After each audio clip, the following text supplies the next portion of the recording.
All right, let's call the meeting to order at 6:37, I guess we'll say. This is Mariemont Village Council, February the 8th, 2021. 6:32. 6:32, all right, 6:32. Sorry. That's what I have too. All right, on roll call, Mr. Bartlett. Here. Mrs. Graves. Here. Dr. Lewis. Here. Mrs. Palazzolo. Here. Mrs. Rankin. Here? Mr. Stelzer. Here. All right, we're all here. All right, everybody's seen the minutes. Everybody got any questions about the minutes? No. No, we're all good? No. Okay. We're all good? Yeah, all right. Motion and a second to accept. So moved. Second, Mr. Bartlett. Rod had the second. Right. Mr. Bartlett. Mrs. Graves. Marcy. Or I mean, Avia. Yep. She's indicating a thumbs up. Dr. Lewis. Yes. Ms. Palazzolo. Mrs. Rankin. Aye. Mr. Stelzer. Aye. All right, moving on to communications. You've got Chief Hines' report, very comprehensive report. Chief, I got to really commend you on this. This is a very thorough, comprehensive report. Obviously, a lot of work's gone into this. Do you have any remarks or comments you want to make about it? No, pretty self-explanatory. Just if anybody's got any questions on it, but yeah, I appreciate it. It does take a little while, but it's once a year, so. Thanks for doing that, Rick. No, it was going up. Just on the January one, the two auto thefts that are listed, were they actually thefts of an automobile or from an automobile? No, those were thefts of automobiles, and both of them have been recovered. Okay. Keys left in the car. I don't know where is the speaker over here? Seriously, keys left in the car. Absolutely. People do it. Still a car anymore without the keys being in the car. The days of hot wiring cars it's a little tougher than it used to be. But Well, why bother? Somebody's just gonna leave the keys in the car. Jeez. well, we have had a run on the thefts from vehicles, so we've tried to get the information out as much as we can to let people, to encourage them to Lock their take car. lock their car, but take their valuables inside. Don't leave valuables in your vehicle, because then if you do lock your door, they may bust the window and you've lost your valuables, and you have to get a window put in. The key is don't leave valuables in your car and lock the door. That's correct. Yep. All right, thank you, Chief. Really, really good job. Thank you. All right, we have the fiscal officer's report. Can I take a step back here on the police department report, Chief? One of the things I'd asked last year is that we start including some fiscal analysis of your department in the reports. Can you start doing that to kind of lay out, on the monthly reports, income received, spending to date, how you're, on your own budget or above budget, below budget, that type of stuff? Can we start incorporating some of that information into the monthly reports? Yeah, we can do that. We can do that. Okay, and then John, if you could do the same, I think it helps council members understand where we stand on our financial results. Normally we get that, Joe, from either Tony or Eli, that shows each line item, what we spend each month, and then what we have left in that line item. So yeah, we can do that. I can put that in mind. It's fine. Okay. Anything else? Well, I had a question on the fiscal officer's report. Are we on that at this point? Yeah, we can move on. Yeah, we can move on. Okay, so similar comment on that, Tony. Is there some way that we can get some analysis of the amounts that are being reported on this report? One of the things I noticed is I took the spending for January 2021 and compared it to the spending in January 2020, and it's about the exact same amount. But the reality is January 2020 had some amounts that were carryovers from 2019, whether it was some tree invoices, whether it was the second that we made 2 trash payments. So as I kind of look at this thing on this year versus last year, I would expect the spending to only go up 2% because that's what we're talking about on our inflation, but the number is up substantially beyond that. So how tough would it be to do some, analysis as you give us this fiscal office report about, what trends are you seeing behind the numbers? Well, Eli, she does her monthly report and that kind of lists out all the individual accounts. Other than that, I suppose we could compare it to budget, or, I mean, that thing kind of does compare it to last year, and it compares to budget. So I'm not sure what else you want to see, like more concise, more detailed. It sounds like you're looking for some perspective, Joe, some commentary to go with it. Yeah, or is that? I'm sorry, what? Joe, it sounds like you were looking for some commentary, some provide perspective. Basically, what you try to do is help inform the council about what you're seeing in the numbers. What are the trends? Where are we spending more money than we expected? Where are we spending less? That type of stuff. I mean, I kind of did a little bit of that last year as I was going through the reports, and trying to share where we were this year versus last year on a year-to-date basis. But that type of stuff we should see. And I don't think it's, should be a council person that has to go through and do that sort of analysis. Because the only way I can do it, Tony, is I got to ask for the detail on separate accounts. And, it takes forever for me to do that. You've got access to all the data. You can look at the ledgers to see where the payments are.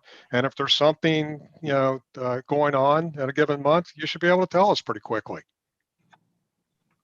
Joe go ahead, Tony, go ahead. sorry. I'm not in constant communication with the girls in the office, but I'll check with Eli, see what she can do, because I know she's in there a lot more. She knows more about what's going on day-to-day basis. We'll figure something out then. All right, I think that would be helpful. So Joe, is one of your concerns the fact that, like you said at the beginning of your comments, the fact that, we had a Rumpke payment that would have been a cost for 2019 that actually ended up getting paid in 2020. So that skewed the figures for both 2019 and 2020. A couple other things like that. Is that one of the things that you'd like to see called out? I'd like to know what's standing behind these numbers and if there's something we should be aware of. I mean, you get a single page that has a lot of numbers on it, but it really doesn't give us any analysis about what's going on. Where are we at on our receipts this year versus last year? We're at about the same number, and we'll see those trends as we get deeper into the months. But I'd like to start the process where we get something a little bit more than just one sheet of paper with the month-end balances on it. Tell us what's going on. Well, I can kind of re-engineer this thing, but it's going to have to wait till like April. Well, I don't mind if you send this sheet, but just help us understand if you're seeing anything in the receipts and the disbursement numbers that we need to be made aware of. Okay, I know like next month we'll have a big chunk of money come in from the county for reimbursement from some CARES Act. So stuff like that. I got it. All right. Thank you. Good. Anything else? Do we, I think I saw it in December. We got reimbursed for that SCBA equipment because we had the expense hit in December. And I thought I saw a credit in the FEMA income line too. Yes, that came in December last year. Perfect. Great. Thanks, Tony. Any more comments? Is that good? Very good. All right, Tony, we got anybody in the waiting room, permission to address council? Let's take a look here. We have one attendee. All right. Susan Page. Well, invite her in, find out what she. Come on. All right. I'm trying.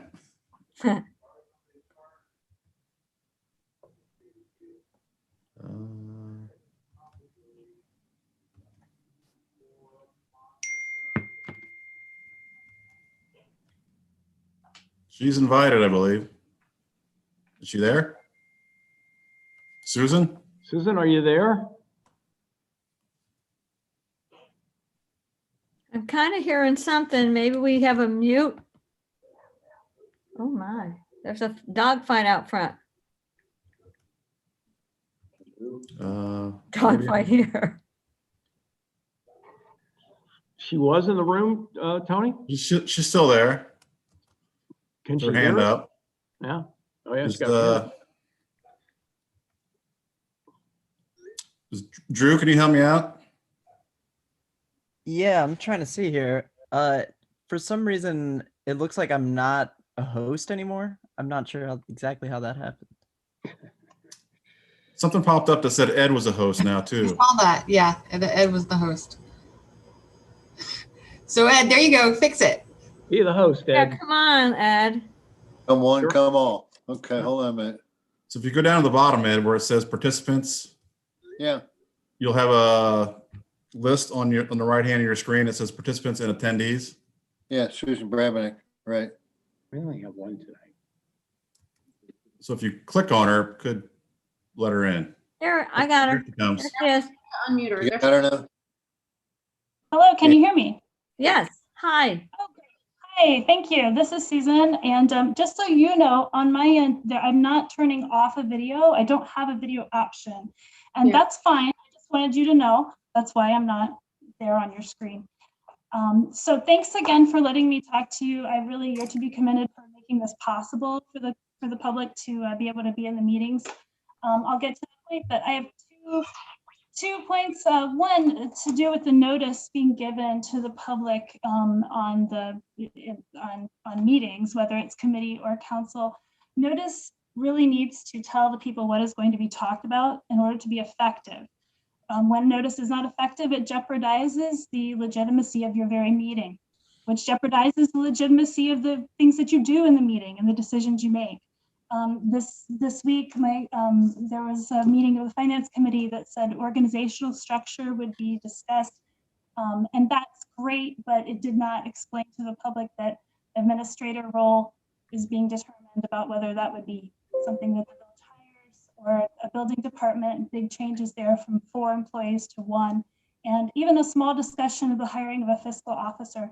This is the kind of information that the public should have in order for it to go forward in any meeting, or whether it's committee or otherwise.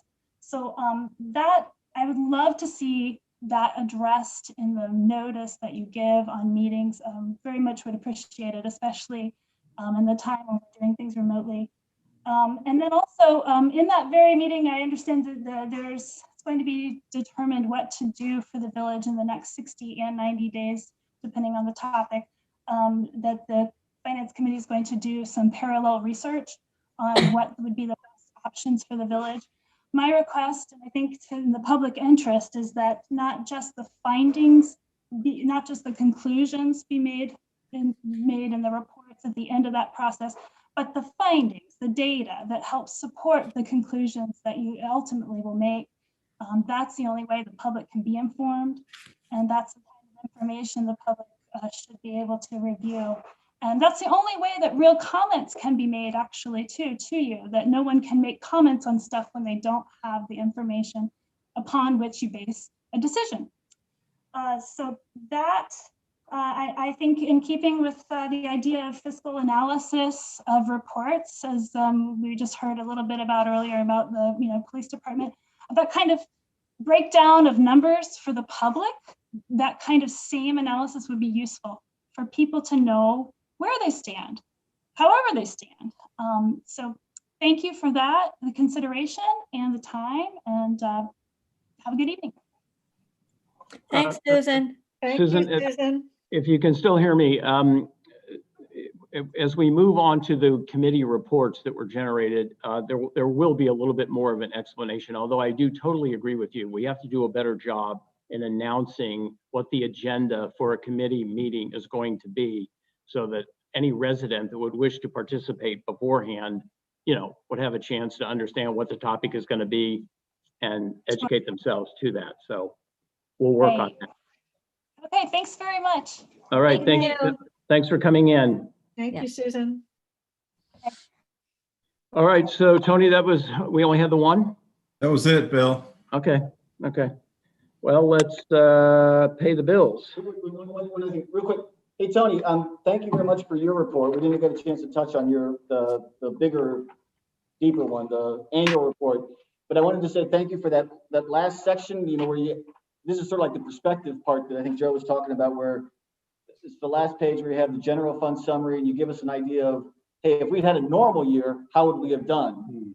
So thank you for doing that. That's really helpful to understand, because we did have a lot of one-time or one-off events that occurred in 2020. So having that kind of little, sheet, little reconciliation you put at the end was really helpful. Thank you for doing that. Yeah, you're welcome. I just know there was a lot of weird stuff going on in 2020, so I wanted to kind of normalize it, so to speak. Yeah. So thank you for doing that part. That helps a lot. All right, thanks. You're welcome. All right, any questions regarding the bills? Yeah, I have one quick question. There was an item on here for $4,700 in PNC credit card purchases. Any idea about what that represents? Yeah, because it's just under miscellaneous. Yeah, I see it. Yep.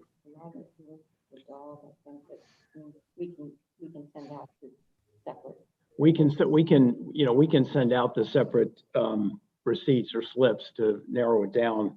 Was some of that for the dog, Chief? And I think some of it was for the families.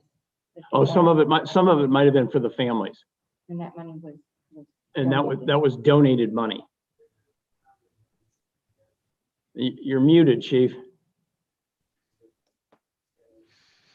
Yeah, I was just looking at that, and I would think that probably, Mr. Stelzer, that's probably most of that is probably for the Christmas program, which was funded at 100% and then some. In fact, I have quite a bit of carryover that I can use for other things going forward.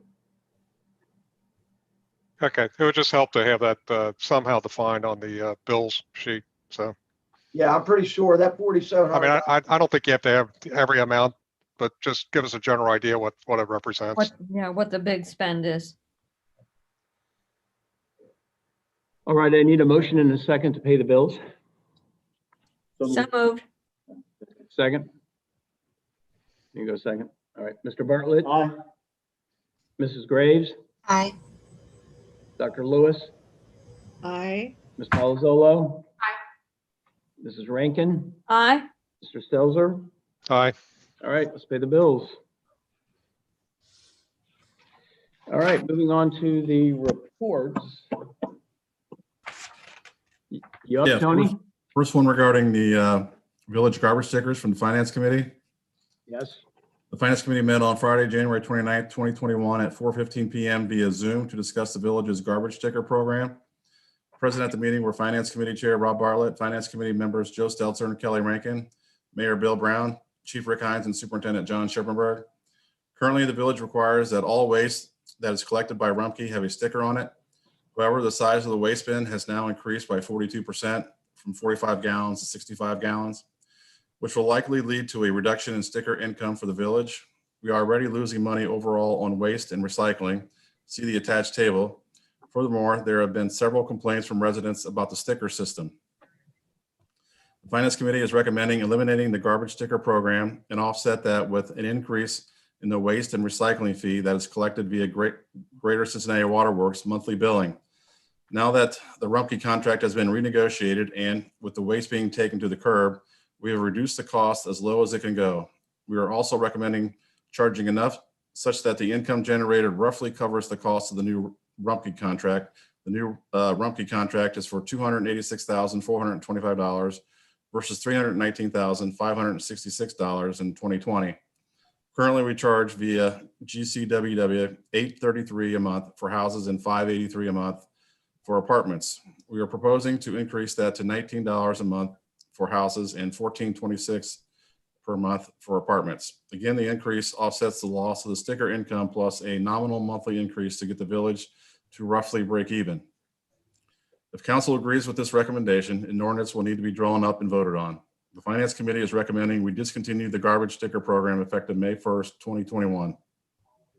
If council agrees to draw up the necessary legislation, then we would recommend we begin to communicate to residents that we will be voting on this over the next 3 council meetings and that the garbage sticker elimination would commence May 1st, 2021, so residents can plan their garbage sticker purchases appropriately. We should also notify Kroger, Mary Elders, and Ace Hardware so they don't over-order stickers from us. Mayor Brown has already notified the village office that we are considering this, so we don't order more stickers. If a resident or one of the organizations that are selling the stickers ends up with stickers, surplus of stickers after May 1st, 2021, we believe it would be appropriate for the village to buy the stickers back. The communication that goes out to the residents about this change will need to include how the sticker buyback will work as well. If council agrees with these recommendations, the next step will be for the village solicitor to draw up the necessary ordinance for a first reading at the next council meeting and to begin communicating this potential change to residents and to those who sell the stickers. The final reading would then be at the second council meeting in March, and there would be more than 30 days until it would go into effect. Respectively submitted, signed by Rob Bartlett, Chairman, Kelly Rankin, and Joe Seltzer. All right, you've heard the report. I need a motion and a second to accept. So moved. Second? All right, any discussion on this? I think we've covered it. Let me just say this. Maggie, did you have the second? I did. Maggie moved and I seconded. Okay. I think we've kind of covered the issue here. Let me just say this. As stated in the report, I've already talked to Joni about this to sort of, pre-plan, the ordering of stickers. We don't want to end up with a bunch of stickers left over. We don't want to distribute a lot of stickers to Kroger, to Ace Hardware, kind of a thing. As we go forward through this, I will be announcing and trying to set up some type of communication with all the residents so that they can plan accordingly, that the last day for a sticker will be May the 1st, I think, and plan your purchases accordingly. Only buy what you need to get you through May the 1st. We'll be communicating this, throughout the months to the best of our ability. And at the end of which, I'm sure there's going to be people that are going to be left with stickers. We will arrange to buy back any outstanding stickers. Yeah.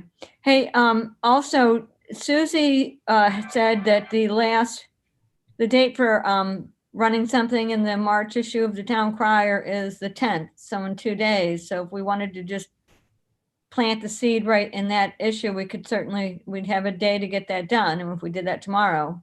Yeah, probably a good idea, just to start as a heads up that this is coming. It's out there, it's on the horizon, it's going to happen. And, like I said, I would like to put that, I believe it's May the 1st. Am I correct with that? Well, actually, the first Tuesday in May, Bill, will be the 4th. Yeah. So just, yeah. Okay. Well, Beginning of May. First pickup in May. Yeah, the first pickup in May, so that people can literally, I think my wife has already counted down the days that, we would need, 10 stickers, 12 stickers, something like that between now and then, so that all residents can be aware of this and get the word out. So I had a question. So it's an increase of the $8.33 a month by like $10.67. So a total $19 Correct. per month? Yes. Okay. Yes. Correct. And you said if people have extra stickers, they can like sell them back to the village to get their money back? We will arrange in some way to buy back excess stickers. Obviously, what I'm trying to do is get people, don't load up on stickers. Right. I'm sure some people have got, more than they're going to need to get to that time period. But yes, we will arrange something. Marcy, how many stickers do you have? I don't know, but I do buy them in bulk. I would have to count them, but if anybody needs a sticker, don't go to Kroger's. Yeah. You give it a discounted rate, Yeah. Marcy? No, I was going to actually charge a premium for convenience, but I would donate that premium to the village There you to go. help with the buyback program. Got it. Oh my God. And then another question, maybe slightly unrelated, but do we still have any of the orange stickers at the office for the yard waste? Yes. We do. Okay. We do. We Quite got. a few. I need one. If anybody happens to go by my house, just drop one off. Thanks. I'll drop one off in the morning. Perfect. So Well, I go by her house. Hey, Bill, I go by her house every dang morning, so I'm more than happy to put one there every morning. I got you, Avia. Thank you. just to be clear, then I want to make sure. So, Bill, you're handling the communications, just so we're not, stepping on each other's toes and stuff like that. I want to make sure.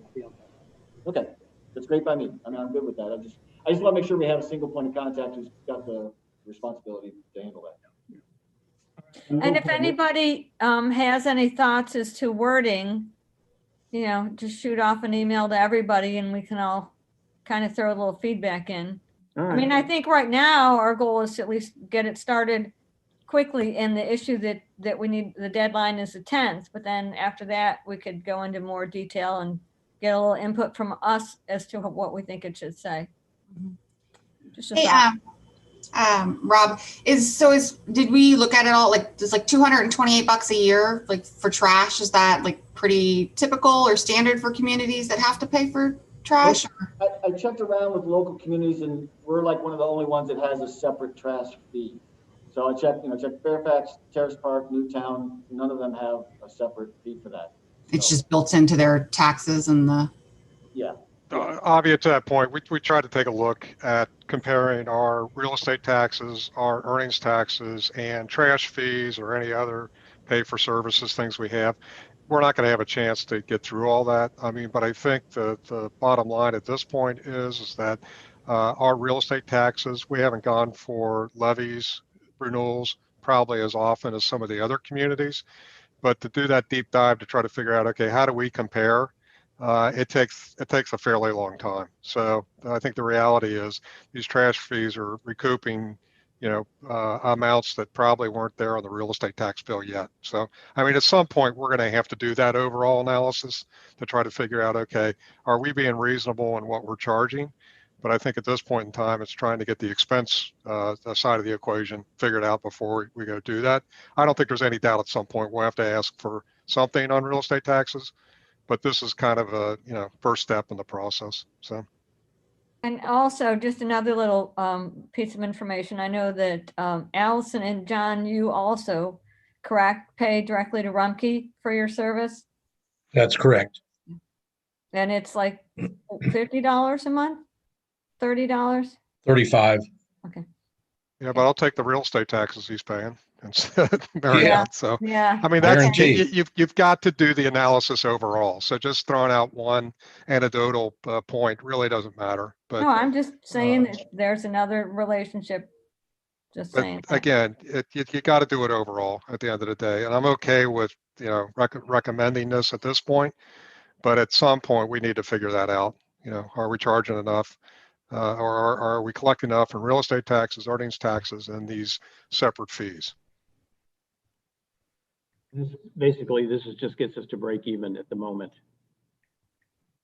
And Bill, you're also going to work on how we'll collect the buyback the surplus stickers? Yeah, well, I'll get something worked out. Got it. All right, on roll call to accept the report, Mr. Bartlett. Aye. Mrs. Graves. Aye. Dr. Lewis. Aye. Mrs. Palazzolo. Maggie. Aye. Mrs. Rankin. Aye. Mr. Stelzer. Aye.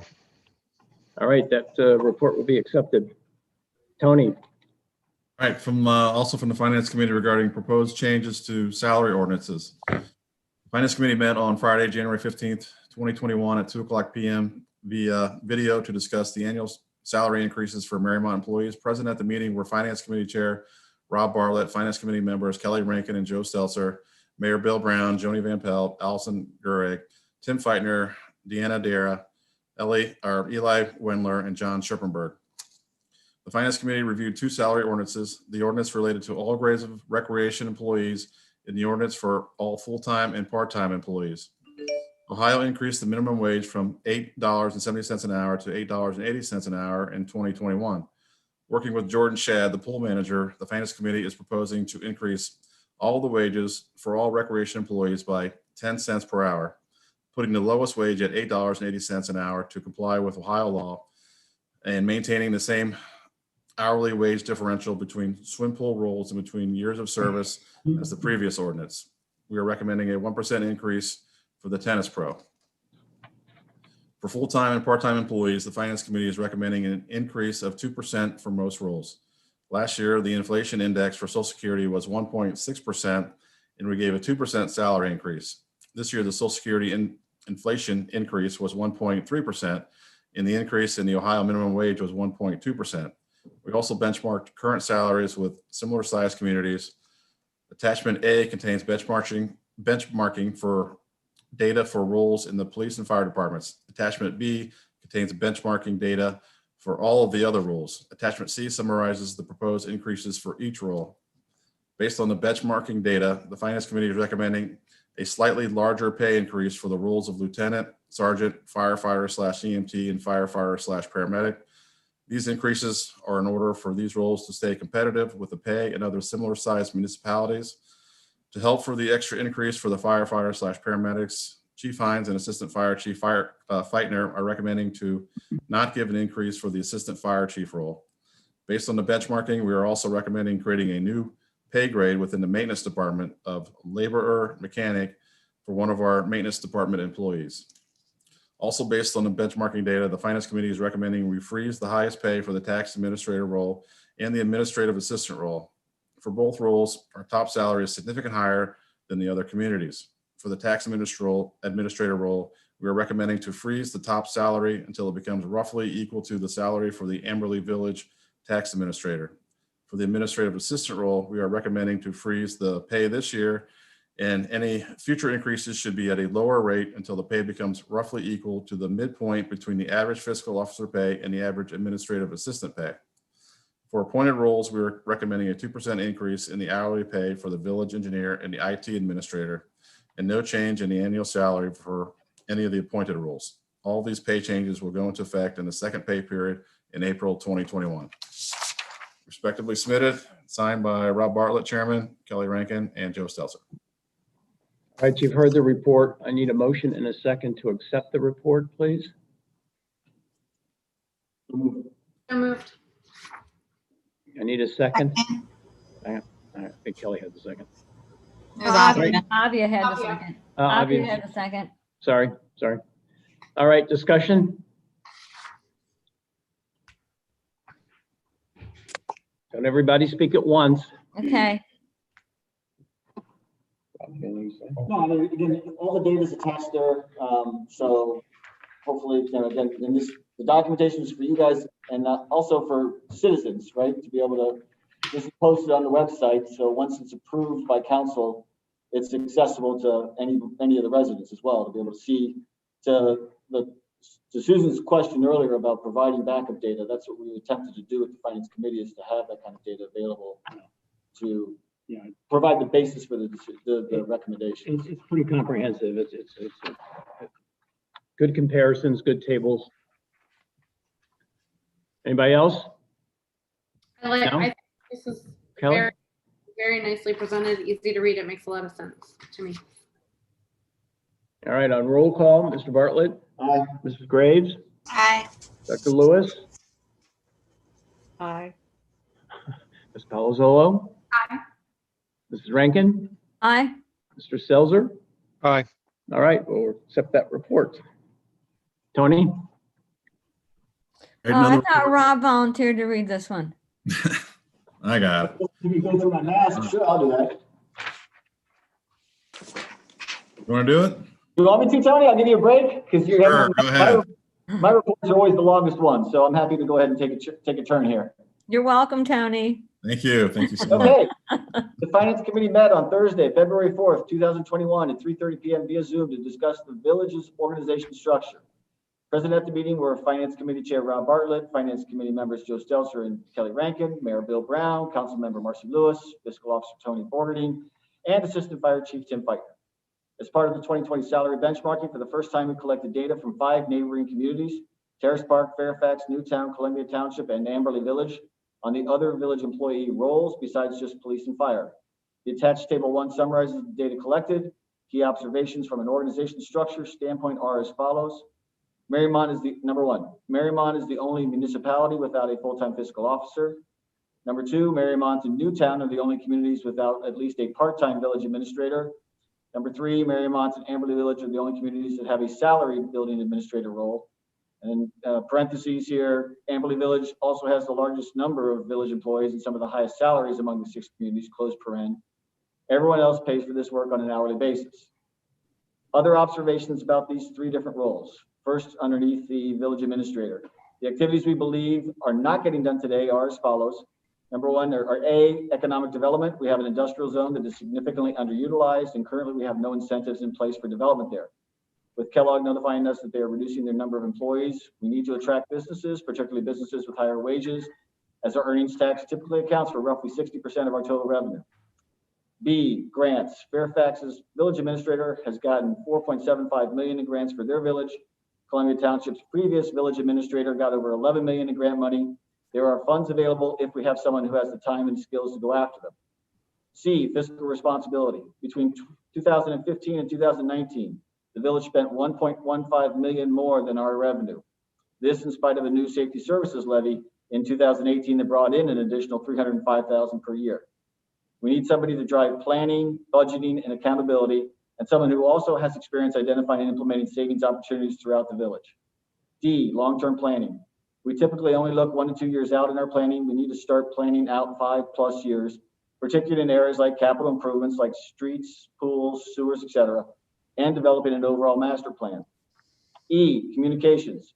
We need to improve communications with residents. We also need to improve working with organizations like Hamilton County Development Corp, Community Improvement Corp, Eastern Corridor Committee, Hamilton County Tax Incentive Council, and others to share best practices and identify opportunities for Mariemont.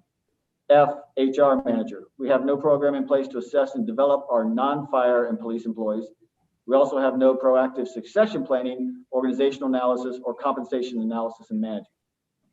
So those are all under village administrator. Now under building administrator. We are currently paying 4 people to do what 2 people previously did. For perspective, between 2018 and 2020, the total cost of our building department exceeded the permit fees collected by $40,713 per year on average. See attached table 2. In order for us to break even at today's costs, we would need to almost double our fees. Our fees are already more expensive than Glendale, Madeira, Worthington, and the city of Cincinnati. Doubling our fees would put us significantly above all of the communities benchmarked, and the other 2 are Wyoming and Hamilton County as well. We need to either find someone who can do all of the things our previous building administrator did and be paid on an hourly basis, or we should adopt the same model as Fairfax and Terrace Park, who have a zoning administrator but have contracted with Hamilton County to do the building permits. Also, permit fees should cover our costs so we can eliminate a $40,000 deficit from our budget, but the fees should also not be exorbitant. And third, in fiscal officer, we are currently paying 4 people to do the work of 1 fiscal officer. While having a full-time fiscal officer is important, we recommend waiting until either the administrative assistant or the staff assistant role becomes vacant, and then hire a full-time fiscal officer instead of filling that vacant role. We could also then absorb the 2 part-time fiscal officer roles, saving roughly $10,000 a year, and return the administrative assistant role to being more of a typical administrative assistant. Having a full-time fiscal officer would also help us to drive more financial accountability and enable more in-depth analysis within the village. The following are the Finance Committee's specific recommendations. Number 1, for the next 90 days, the mayor, working with Mr. Bartlett, will define the village administrator role and begin to interview potential candidates. During this 90-day period, alternative plans for hiring consultants to cover all the areas that are not currently being addressed will also be developed by Mrs. Rankin. In 90 days or before, the Finance Committee will reconnect to develop a recommendation to present to council on what we think the right next steps are. Number 2, over the next 60 days, the mayor, working with Mrs. Rankin, will determine if a viable candidate exists to take over all aspects of the building administrator role, including doing the building permits and inspections, and to be paid on an hourly basis. Part of that analysis will also include how much permit fees would need to be increased to cover the cost of the redesigned building department. If a viable candidate is not located in 60 days, or the necessary fee increase is determined to be too much, then the village will start the process of creating a zoning administrator role in the building department and contract with Hamilton County for the building permits and inspections. This will also include a review of all the permit fees that will remain with Mariemont and the appropriate amount to charge for each. And the third recommendation, when either the administrative assistant or the staff assistant role becomes vacant, Mariemont should strongly consider hiring a full-time fiscal officer instead, and use the Fairfax fiscal officer role description as a guide for what the responsibilities should be. Respectfully submitted, Rob Bartlett, Chair, Kelly Rankin, Vice Chair, Joe Stelzer, Member. I would like to clarify something Hey, regarding. hold on a minute. Okay, sorry. Hold on a minute. I need a motion and a second to accept the report. So moved. Second. Maggie had the motion. Who had the second? Kelly. Kelly. All right. Now we can discuss. Sorry. I just want to clarify something regarding the building administrator. When we talked, we did discuss trying to find a viable candidate to do all the roles of the building administrator, but we also discussed looking at our other options as far as perhaps talking with Hamilton County about what they might offer. Also, Bill and I had a productive conversation with Jerry Stoker of XPEX, I don't know that's how you pronounce it, about their services that they use, and also how we can continue to offer some in-house services. But yes, indeed, all of this would be on an hourly pay basis. I just wanted to clarify that we were looking at other options than just either hiring someone or just going straight to Hamilton County. We are looking at other options, as you said, and I must say, I don't like the phrase in here where we're going to set it up as the default position that we're going to run down to Hamilton County at the end of 60 days. I mean, we don't know where we'll be at the end of 60 days. I mean, we might be on the cusp of finding something different. Okay, let's make it consistent with the first one, when the committee comes back with a recommendation. Okay. That's what we've said. We said with the other one, 90 days, committee comes back with a recommendation, that's fine. With this one, we can say 60 days, committee comes back with a recommendation. Yeah. Right. I just don't want That's fine. there to be a default. Yeah, either or. It's not an either or. There's, in the 60 days, we're going to look at more than either or. We're going to look at, possibly a hybrid, but, definitely something that's going to be more of a break-even situation than where we are right now. Right, right. And so actually, there's a part that I would like to change as well. So for the village administrator, I've done a little research, and I don't know that we want to, so to begin interviewing candidates means posting this role and things like that. And I don't think we want to go that far down that path yet, because we don't know which path we're going on. Well, we don't even know what the role is, right? Well, but you and I are going to work over the next 90 days to define that. Yeah. But the thing I want to change is in that first sentence, it says begin to interview potential candidates. I would not want to say begin to interview. I mean, we can begin talking to potential candidates, I think is fine, but I don't want to, because interviewing to me implies, because you got to go post the role out there publicly and make everything, and we haven't made that decision yet. So I would say, no, let's not do that. Let's not post it anywhere. Let's not conduct official interviews, but we can still talk to people and get their input. Well, let's just stipulate that we're going to be doing interviews. Right. So I would change the wording from so this currently says we'll define the village administrator role and begin to interview potential candidates. Instead, I would say we'll define the village administrator role and begin talking to potential candidates. Okay. Yeah, So I think that's a good change. Or recruiting or something like, yeah. Right, because you don't want to give the impression you've already made this decision. Agreed. I just have a question though. I mean, how, if council hasn't approved either a full-time or a part-time administrator, then how can you talk to people if you don't even know what it's going to be? Well, again, what we're going to do, the first part of that, Marcy, is again, Bill and I are going to work together to develop a role description for what would the village administrator do. But And so should that that be becomes- accepted by council before you would talk to anybody about filling it? Well, again, what we would do, what I would envision is we would talk to people to say, does this make sense to you? Again, we're not saying, would you, will you sign up for this role? Just, it's a way to start to get input from other people who are actually doing the role today, instead of just us amongst ourselves, because we've never had a village administrator. So I think it's important to talk to people who are doing that kind of work today to say, does this make sense to you? Is there something we're missing here? Is there, so again, we're not going to say, are you interested in this role? We're just going to say, gee, what do you think about this? Or we, again, ask for their inputs or thoughts potentially on that. But I think Marcy might be asking, once we do that, and we sort of formally have an idea of what the role and the thing is going to be, are we going to present that to council before we start the interviewing? Well, again, to me, we wouldn't start the interviewing until we come back with a recommendation in total. Okay. So to me, I wouldn't do interviewing until the committee has come back at 90 days and said, here's where we think we should go. So that's why I wanted to change that wording so that we're no longer saying interviewing. We're just saying, we're just talking to candidates to get, and it's a way to get their thoughts on the role description and things like that. Yeah. I think that's I wouldn't even say candidates so much as people experienced in this line of work. I mean, candidate implies to me that you're seeking to possibly hire them. And I think that could be misleading. That's just my 2 cents. So what's the word that you want to propose? You just want to say, you don't want to say candidate? Well, but what word do you use instead? Like if we're talking to, Experienced personnel, yeah, or like experts in the field or something. yeah, experts. I think, I mean, I know Bill and Kelly have already talked to, how would you characterize that guy you talked to, Bill? It was kind of a consultant, wouldn't you? I don't I know. would say I he's mean, a freelance consultant, I would say, yes. Mr. Geis, we're referring to? yeah, Yeah. I assume so. Yeah, this is done all the time.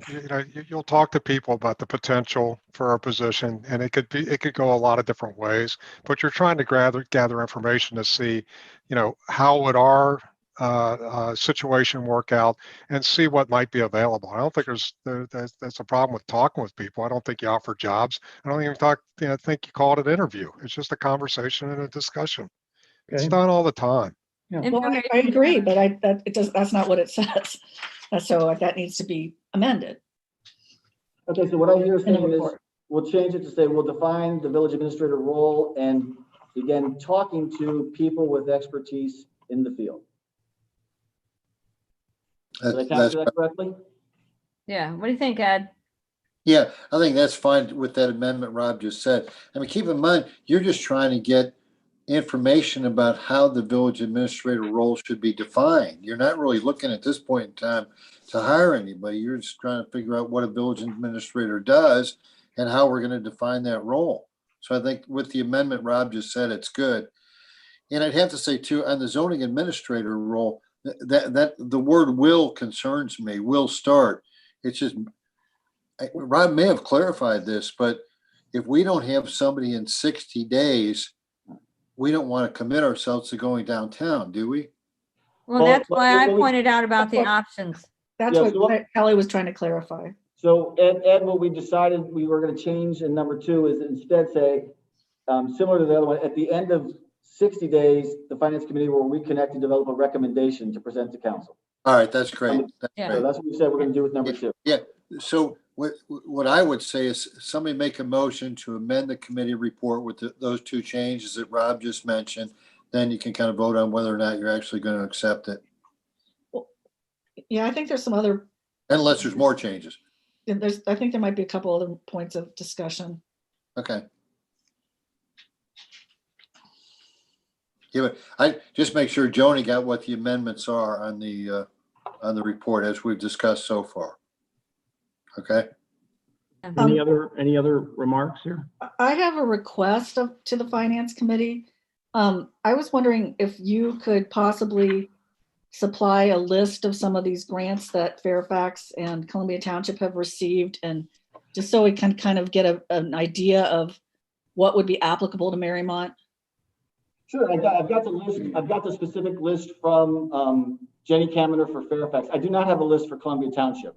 So that's what Mike Lemon shared with me, but I'd be happy to forward to council the list of the $4.75 million that, and it's none of it is police related. None of it's police or fire related. It's all separate from that. But I'll be happy to forward that to you. That'd be good. Yeah, that'd be good information. And Well, then I did send it to you, Kelly. You were on the finance committee. I did. No, I'm saying, I'm acknowledging it for everyone. Yeah. I never saw it. Okay. Yeah, I think that would be helpful. There's a lot of grants out there that may be beneficial to Fairfax, but not to us. And I think what she's asking is we can sift through that. Yeah. I mean, Rob, I can share it with you rather I do. that's just not an area that I'm very familiar with. So I would like personally, when you're contemplating making a major organizational change, I think that it requires, at least on my part, my due diligence to understand it as deeply and as fully, and not just base my decision on a recommendation. And this is an excellent start. I have another question for you. With regard to the communication of, Hamilton County Development Corp community of the organizations that you listed, how many of them are like consultant groups that we would need to pay for their recommendations? These are all, this list also came straight off of Fairfax's list of, these are all organizations that their village administrator participates in. They're not consultants. They have local meetings. They have, you know, meetings here in Hamilton County, and Jenny acts as their Fairfax representative to attend those meetings. We are, to my knowledge, not attending those meetings currently today. Right. They're like professional organizations where people get together, network, share knowledge. So it's actually, some of them have a membership fee, some don't.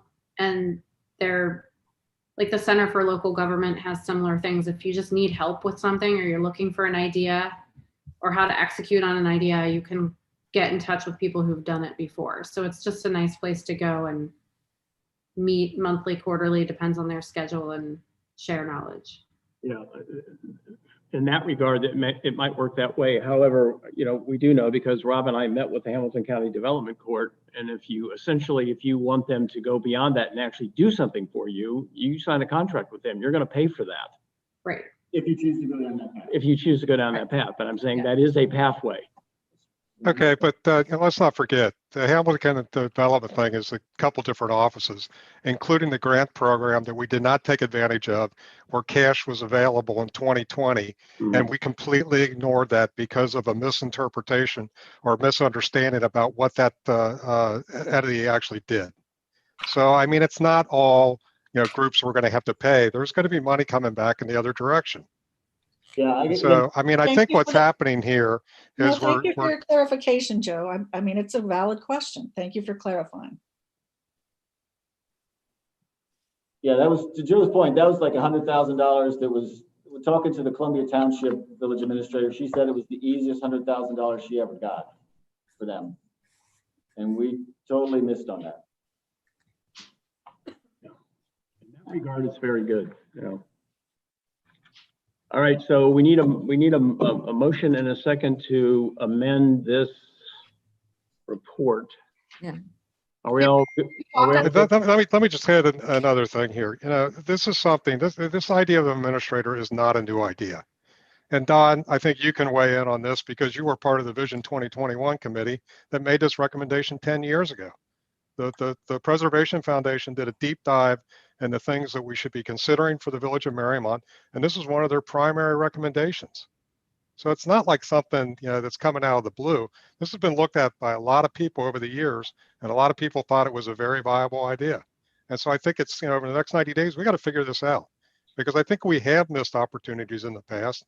I think we also haven't done a very good job in analyzing issues in front of the village. And so, I mean, it's something that, you know, we can use the expertise. And Bill mentioned something during the Finance Committee meeting, is how can we afford this? I don't think we can afford not to think very strongly about doing this. Yeah, I mean, again, just from the economic development and the grants alone, I mean, again, 4.75 million, that covers plenty of Jenny's salary, so many times over. Assuming they're grants that we can use, yes. They're almost all street related, so I don't know that they would. I'm just saying, all I'm saying, right, I'm just saying we want to just see what they are, just evaluate what they are. That, I think that's was Marcy's point, and Joe's got a valid point as well. This is an old concept. We need to be looking at it. I don't think anybody's arguing that. Right. If I could just weigh in just briefly. Joe is exactly right. We did have a session at Preservation Foundation and made a recommendation within the group to see whether it made sense to have a village administrator. And unfortunately, it turned out that one of the very, very strong recommenders was not being quite straight with us. They really wanted to be involved very heavily himself. And it turned out that the conversations were not as straightforward as we all thought they were. And so most of us backed away from that idea at the time. Again, it sounded good. The recommendation went in on paper, but most of us who knew what was going on backed away from it at the time. Yeah, but Don, that's what your report said. I mean, and I think the report from the committee very strongly, and this is, I grabbed this line out of the report because I thought it was something very appropriate. It said, it's important to have someone who is an organizer and an implementer, Yes. which is where I think we're at right now. I mean, there's some things that we need to get organized and we need to get implemented as opportunities come in front of us. I'm not disagreeing with that at all. Okay. All right, I need a motion and a second to accept the amended report or to make the amendment. So moved. Second. All right, Mr. Bartlett, Aye. Mrs. Graves, Avia, Aye. aye, sorry, Dr. Lewis, Aye. Ms. Palzolo, Maggie, Aye. aye, Mrs. Rankin, Aye. Mr. Stelzer. Aye. All right, I now need a motion and a second to accept the amended report. So moved. Second. Second, Kelly had the second. Mr. Bartlett, Aye. Mrs. Graves, Aye. Dr. Lewis, How can you accept something if, I mean, how can you accept something that hasn't been amended yet? I mean, we just voted on the changes. To make the changes. The changes will be made. okay, well. Aye. Ms. Palazzolo, Aye. Mrs. Rankin, Aye. and Mr. Stelzer. Aye. All right, it's an amended report that we're accepting. Thank you. All right. One final one on that. Is it a chance that we can get some communication out to the community about what we're anticipating here? And can someone, write an article for the town crier? It seems like that's our best method of communicating with the residents As far as what? about the ideas that we're considering here about the building administration and or the general administrator for the village. Well, Rob, you want to take a shot at it? Rob, do you think you could just kind of turn the report into a short article? Well, sure. Well, again, the message, I think the key message is we're exploring. Yeah. Three different areas, really. Again, village administrator and building department and the fiscal officer area. So, yeah. Because I think Does that make sense? Rob, do you want to take a shot at it? Sure, I'll be happy. I mean, again, it doesn't have to go in as much detail as was in the report because that information will be available, but it lets the citizens know what we're thinking about. Yep. Considered. That's what we're thinking about. Yeah. I didn't consider thinking about it. It's synonymous. Yeah, playing with words here. All right, under miscellaneous. Those are the last of the reports, right, Tony? That's correct, Bill. Yeah. It feels like there were a bunch. All right, village offices will be closed. Wait, on miscellaneous, we had a couple things on there. I know, and I'm starting the top of the list. Hold on. Okay. Village offices will be closed in observation of President's Day, Monday, February the 16th, 2021. The annual Outstanding Citizen Award nominations will be due on by March the 11th. Turn those into Joni. Change to the minimum age for individual pool pass. Did you want to comment on that, Joe? Yeah, so this is basically, this recommendation has been, let me step back for a second. We had one question from a resident about the minimum age for a individual pass, which was set at 16, minimum age of age 16. And I shouldn't say children, but teenagers to 9 years old or older are allowed to attend the pool without their parents. So there was a question about should the individual pass be minimum age should be dropped to 9 years old or older. And the pool commission looked at this last week, and that's their recommendation. So the question came in because some of the families were saying, hey, wait a minute, once the child gets to be 9 or 10, they don't buy the family pass anymore. They just typically send the child down. And we used to have a thing called a junior membership, which was eliminated by trying to streamline the number of memberships we were offering. So the question was, should we drop the individual pass to 9 years old or above? And as I said, that's the recommendation of the pool commission at this point. But again, it's council's decision about what we're going to do there. And it's a small tweak to the pool fee structure that was kind of recommended a month ago. Joe, can I ask you a question about that? Yeah. Is there a requirement that they pass some kind of swim competency? I have to no be idea able on to that. go? I know they set the 9. Jordan mentioned that they have a 9-year-olds. They have to be 9 or older to be able to go to the pool on their own. I would assume they've got something like that, but we can check.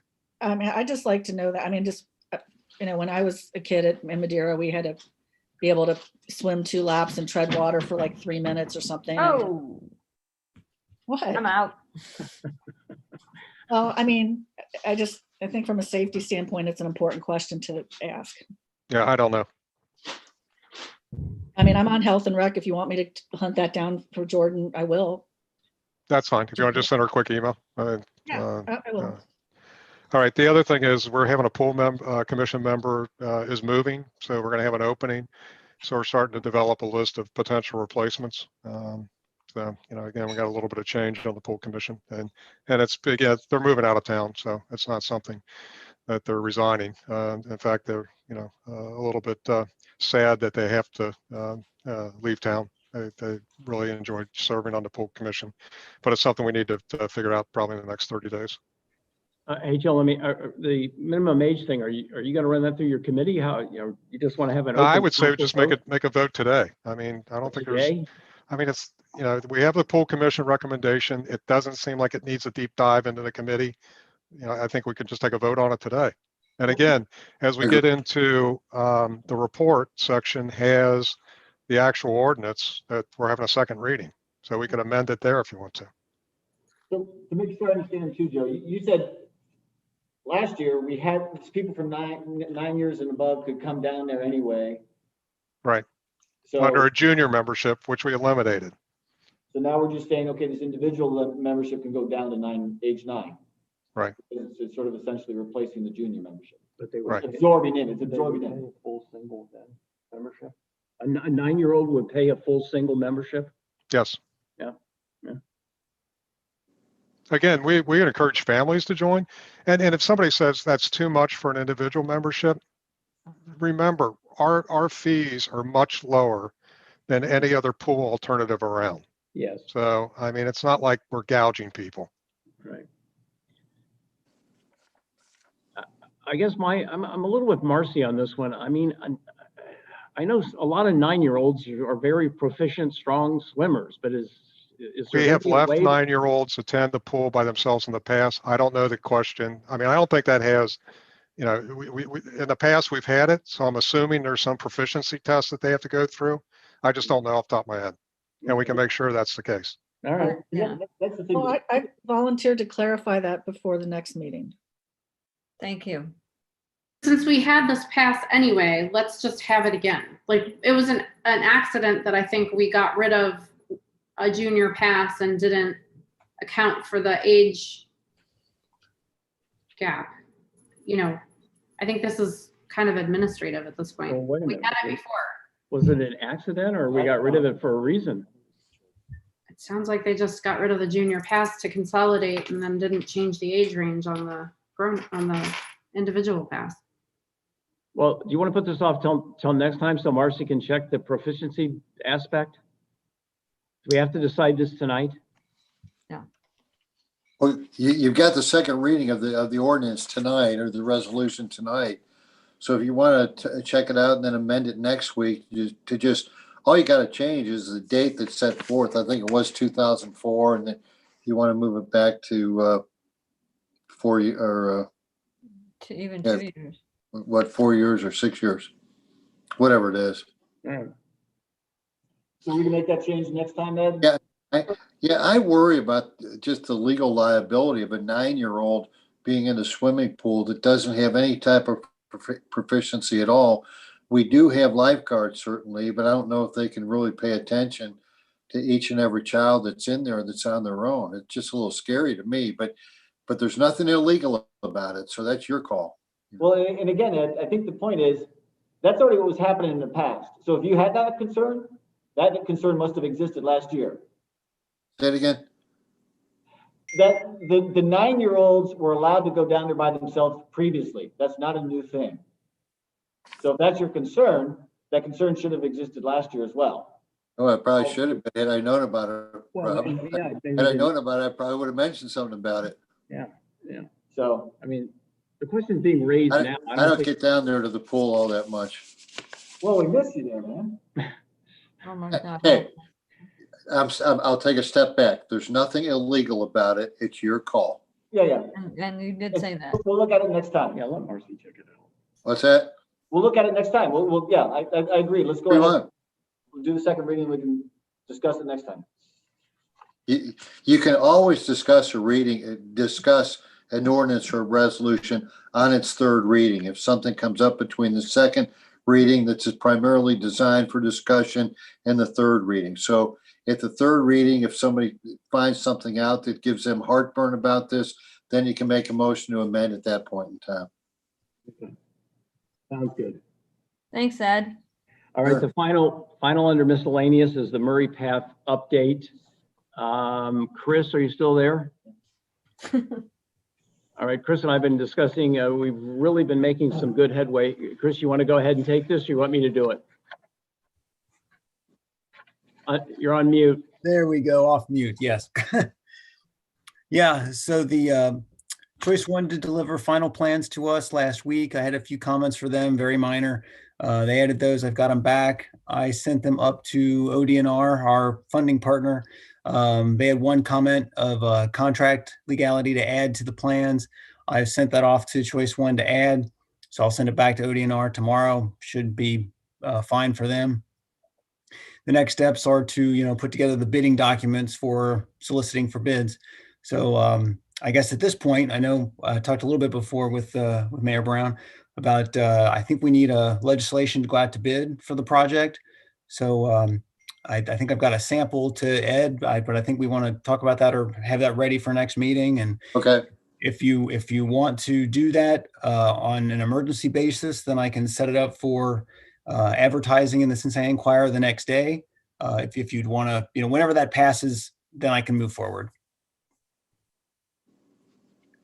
And Chris, the notice in the paper is it has to be in for 2 weeks. Is that correct? Correct. Yeah. Okay. Yeah, that's industry standard. We do that with the street repair contracts as well. But I mean, we could leave it in longer if we wanted to for some reason.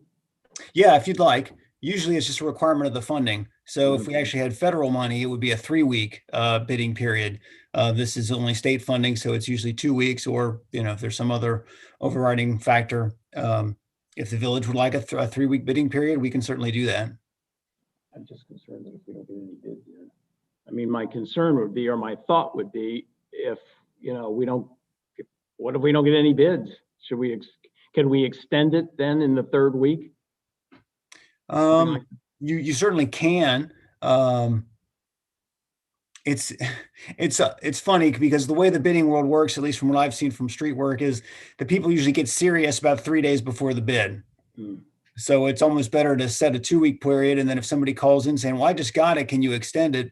Then we can talk about it then. And I don't think it's any big deal to we'll have a record of everybody that's taken a bid project out. So I can, email them or text them saying, hey, we're going to delay it for 3 days because so-and-so just got the notice, or the village feels better if we wait for 4 more days. And where a lot of times what will happen is a question will come in. I'll need to get it answered. That'll be a clarification to the project, and that'll extend the bidding time anyway. Okay. So I just want us to be in the best position to get as many bids as we can get, so that we've got good bids to pick from. Right. Yeah. Chris, is there a list of contractors that you think would be interested in this project? Yeah. I mean, it's the same list that would do the street repair, because we've got asphalt work, earthwork, pipe work. Yeah. So like Neiman that's working on Petoskey right now, I'm sure they'd be interested in at least looking at it. And I've got 3 or 4 others. Who's the city of Cincinnati use for Wasson? Bruce Construction. Should we make sure they're aware of this? No problem. I can do that. And do you want to check with Hamilton County to see who they use for the path behind 50 West? Yeah. Because they just did that last year. Okay. I'll also check with tri-state trails to see, they've used, most of the stuff has been done within the city of Cincinnati, but there's other paths that have been built over in northern Kentucky. I don't know if we can use their contractors, but that would increase our chances of getting a hit as far as a decent bid by going to firms that have experience in this type of work. Yeah, but now wait a minute, Joe, we got to be very careful. We can't be given advance notice to a contractor, right? But I'm sure as soon as we post that ad, we can give them a call. Is that the way it And let works? them know it's out there. Oh, Can we do yeah, that? you can. Yeah, Bill, you post the ad, but if you can call somebody at Prue's or at Atleta Construction and say, hey, man, we just went out for bid on the bike path. Yeah. Have you seen the bid? Have you seen the bid? There's nothing wrong with that. Yeah, okay. Just want to make Yeah, sure. particularly with, as Joe says, with companies that you worked with in the past or that you've been satisfied with in the past. Okay. Well, I mean, this is all great news. I mean, this is really moving, we're really moving along here. I think it's really good news. So for next time then, so that we know that we're kind of staying on track here, we're going to need the legislation to allow it to go to bid. I got it. Okay. And we'll pass that on emergency. Okay. And I will, kind of go public on one piece. We have raised more than what our original fundraising goal was. So we've got enough cash in place. If these estimates come back, or if the bids come back in line with the estimates, we got more than enough cash here to handle it between the grant and the private fundraise. Yeah, that's great news. That's great news. Okay, well. Hey, Bill, one more thing on the miscellaneous. There's a Scribner error there. It should be February 15th and not the 16th. Okay. I was That's all. going to ask about that. If Valentine's Day is Sunday. Hey, one other item that I had sent to everybody in the last 2 weeks. We have a proposal about a village composting site. And I know it didn't get on the official agenda here.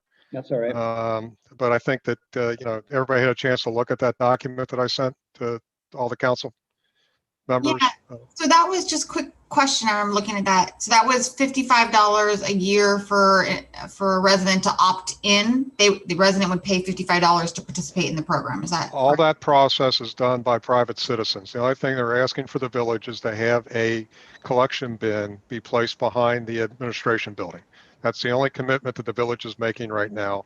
So it's a group of citizens that have come together to say, hey, we want to give this composting a try. They're willing to put in $55 a person. They're responsible for lining them up. And then, they have a service that comes in and empties the bin and takes it off to, for use in composting operations. Is it just one bin, Joe, or multiple bins? It could be multiple bins, is based upon the picture I saw. Okay. and so the resident decides they want to do it, and the resident pays $55 to this company. Right, to that group, and that group will pay the company. So the problem with composting, you can try to do it in your backyard, and a lot of people try to start it, and they just give up at some point, because they get tired of trying to do all the stuff. This company kind of does everything, and it's a matter if citizens want to participate, and if it goes well, then maybe the village gets involved in phase 2. But on phase 1, it's kind of like trying to prove the concept that there's enough people out there that are willing to do this. I mean, they have to bring their food scraps up and put them in the bin, and and we'll see if it works or not. So I think it's. I was going to say, what do they do with the compost? Does the village get it, or or it goes to where? Probably this guy sells it on the backside. I mean, but that's all part of the economics on the thing. Sure. So, I mean, we've tried some compost areas down at the South 80, and they usually turn into dumping grounds. I mean, it just doesn't work. So.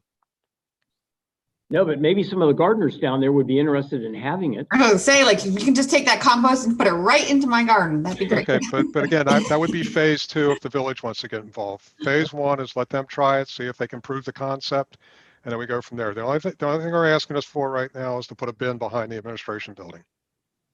Yeah, well, we'll find a spot. Well, that was going to be my question, is need to look at where. Well, we'll find a spot. So we're going to take an official vote though to say, yeah, we agree, let's go ahead and support it. I mean, I'm fine with that. I think we should do something to, let's just.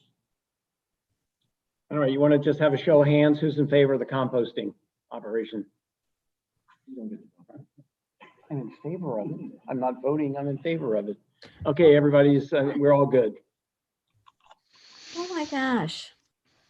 All right, let's move on to resolutions. We've got a lot to get through here tonight. Yeah. Well, when are we, can I update committee stuff since we're still in miscellaneous and right outside? Sure, go ahead. Yeah, sure. Just a quick one.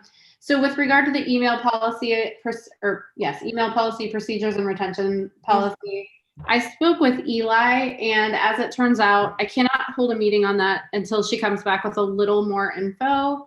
So I don't know if we want to remove it or table it. It's up to you, whatever you would prefer. Well, when is she going to get back to you? I don't know. I mean, it's not going to be that long, but. I would just table it then. Yeah, I would just table it, I think, yeah. Okay, so we will table that one as of tonight. And then, let's see, I think that's it. Is that it? Mhm.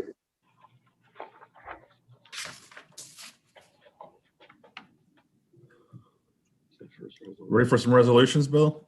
Yeah, the first, Or are you gonna put portalets in my committee? Are we doing that? okay, well, the first one is the one for Don Keys, I believe, first resolution. Right. Is that what you have? Yes. Yeah. I'm going to suggest that we table this, given that we're, involved in sort of looking at various aspects of the building department. I don't see a reason to proceed with this. I agree. I kind of felt the same way. Anybody else agree? That's fine, yeah. Yes. In 60 days, there'll be a recommendation then, right? I would, I assume so. So let me have a motion in a second to table this. I'll move it. I'm sorry, we didn't get that. Who moved? Maggie, I Thank you. seconded. Okay. Mr. Bartlett, Mrs. Graves. Avia, You're on mute. you're on mute. Okay. Dr. Lewis, Aye. Ms. Palazzolo, Aye. Mrs. Rankin, Aye. Mr. Stelzer. Aye. All right, we'll table that for now. You don't have anybody in that position. We don't have anybody in that position, that's correct. All right, go ahead, Tony, sorry. All right, next one, resolution to update swimming pool fees. All right, that's the third reading. Second. Second reading. Second. Oh, sorry, I'm looking at the ordinances. Yep, second reading. Yeah, we'll have the third reading next time. Go ahead. All Tennis right, court resolution fees, to update tennis court fees for the season. again, second reading. And the last resolution to confirm the reappointment of Christopher M. Ertl as village engineer for calendar years 2021 and 2022 and to set compensation. All right, that's the first reading, second reading next time. The ordinances. Ordinance, first one, ordinance to remove chapter 79, schedule 2B, 1 and 2, and C, restricting overnight parking. All right, that is the third reading. You've heard the third reading. I need a motion and a second to adopt. So moved. I need a second. Who- Second. Second. Okay, Avia's got the second. Mr. Bartlett, Aye. Mrs. Graves, Aye. Dr. Lewis, Aye. Ms. Palazzolo, Aye. Mrs. Rankin, Aye. Mr. Stelzer. Aye. All right, that'll be adopted. Tony? All right, the next one is to amend Mariemont Code of Ordinance. Oh, wait, we did that one, right? No, we did not. No, To amend that's Mariemont another Code of part. Ordinance, Chapter 79, Schedule 1B1, no parking, Chapter 79, Schedule 2A, limited parking, parallel parking. Okay, third reading. You've heard the third reading. I need a motion and a second to adopt. So moved. Second. Second, Mr. Bartlett, Aye. Mrs. Graves, Aye. Dr. Lewis, Aye. Ms. Palazzolo, Aye. Mrs. Rankin, Aye. Mr. Stelzer. Aye. All right. Tony? Next one, to amend Mariemont Code of Ordinance, Chapter 75.09, riding on sidewalks. All right, that's the third reading. You've heard the third reading. I need a motion and a second to accept. So moved. Second. Avi had the motion, Maggie had the second. Mr. Bartlett, Aye. Mrs. Graves, Aye. Dr. Lewis, Aye. Ms. Palazzolo, Aye. Mrs. Rankin, Aye. Mr. Stelzer. Aye. Okay. Tony? Ordinance to remove section 37.20 through section 37.22 regarding civil defense organization. All right, that's the third reading. I need a motion and a second to adopt. So moved. Kelly has the motion, second. Second. Rob? Mr. Bartlett? Aye. Mrs. Graves? Aye. Dr. Lewis? Aye. Ms. Palazzolo? Aye. Mrs. Rankin? Aye. Mr. Stelzer? Aye. All right. All right, stay with me, guys. I mean, there's a list here. We gotta get through this. All right, next one to amend we got it. Mariemont. Sorry, to amend Mariemont Code of Ordinance, Chapter 95, Parks and Recreation, Municipal Swimming Pool.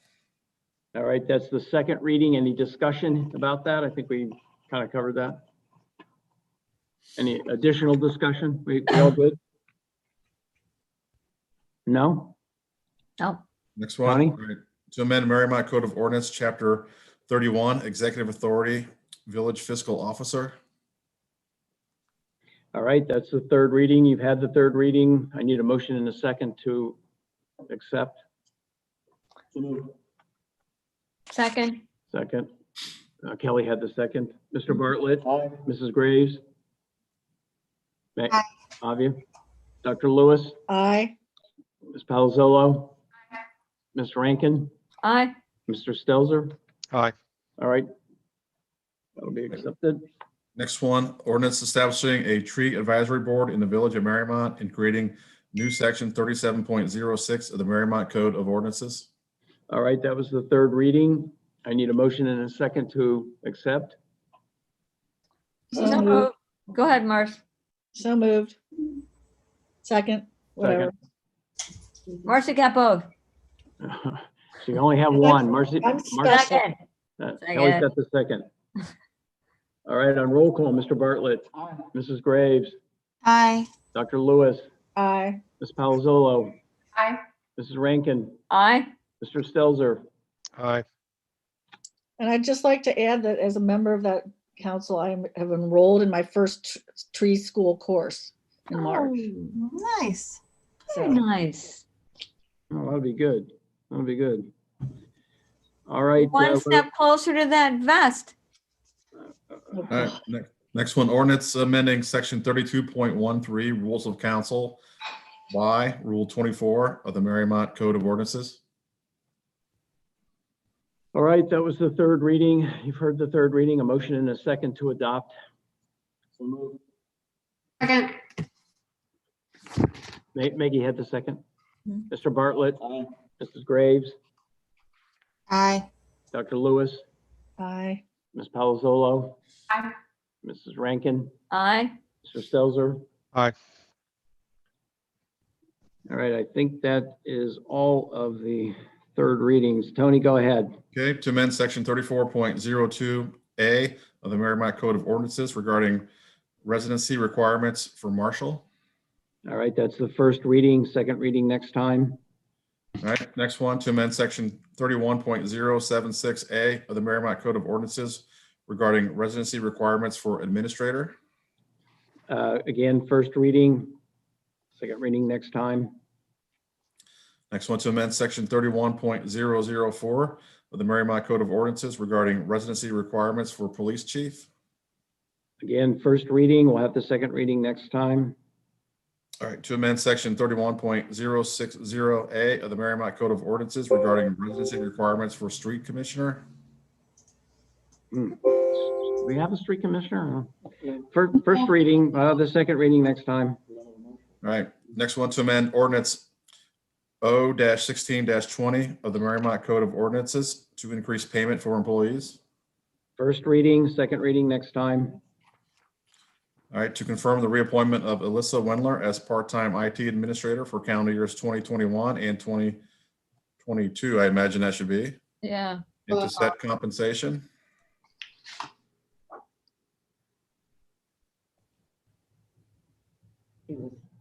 You're not going to change the date?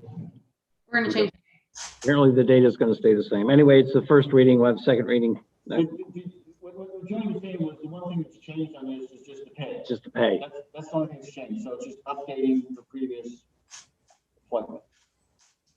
Oh, for her. Yeah, because that was part of the, recommendation from the finance committee about salary stuff.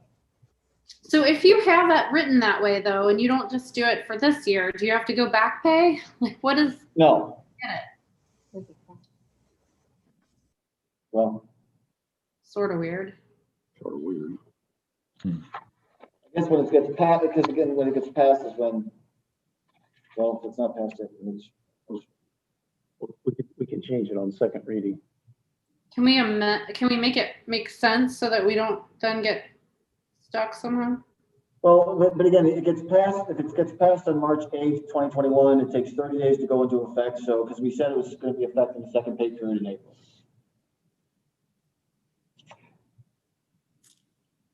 So it's updating the pay effective second pay period in April. Could we note that like she shall be paid X amount per hour and shall be paid in monthly installments beginning blah blah date? So, I guess, yeah. Yeah. I think we can do this on second reading. Okay. Yeah. We're not voting anything tonight. All right, Tony, the last one. All right, to repeal ordinance number O-10-20 pertaining to maximum pay rates for all grades of recreation employees and to enact new legislation pertaining to maximum pay rates for all grades of recreation employees. All right, first reading, next reading, or second reading next time. All right, anything else? Make it quick. Somebody wants to get home. Are you putting portalets into rules and law? Would you like me to? Talked about it. Yeah, you know I'm dying to talk about portalets more. Not enough talk about portalets in my life. No, I know we did have the discussion. Yeah, yeah. Let's. How do you want it worded? I'm gonna let you do that. Yes, Bill, you have some fun with that, please. We'll Remember, just. she's got 3 boys. She can handle it. Yeah, yeah. Whatever you want to give. So essentially, No, go How ahead. about placement and maybe even potential, I don't know, do people apply for like a permit to have portalets in their front yard? No, sometimes it becomes part of the application for the building permit, I believe. Is that correct, Don? You're on mute. You're on mute. Yes, it is. Yeah. Yeah. Can we call it like process and guidelines for Porta potty. whatever the word for portalets is in the dictionary? And then Yeah. we'll just do that. I think it should be guidelines on placement of portalets in Mariemont. Okay. Yeah. Do we need, I guess my question too, though, is while we're talking about placement, do we discuss timing? Or is that as part of the building permit, like you get it for a reasonable amount of time, but if you decide to keep it for 3 years, we're going to talk about it? No, that's a very good point. I mean, obviously, because we had a situation over there on Cambridge, where the permit kept getting renewed and renewed. And there was a, porta potty sitting out there for about 2 years. There should definitely be a time element on this. Not only are we going to say where you can or can't place it, but for approximately, what's a reasonable time, 60 days, 90 days? There should be an element on this, a timer on I mean, I don't want to tell people, at 90 days, your contractors need to come use your master bathroom if they need to go to the bathroom. It's not like that, but I would think maybe a renewal, they'd be with the option to with the option to renewal with a good reason. Yeah. Or like we weren't able to get any of the materials for this project. It's actually going to be 6 more months. I mean, I feel like we can be understanding and compassionate with people. I just think we need to know what's happening. Yeah, that sounds reasonable. Okay. Very good. All right. And I didn't get through your phone. Rules and law. All right. So for next, no, you don't get yet. So, Hurry up.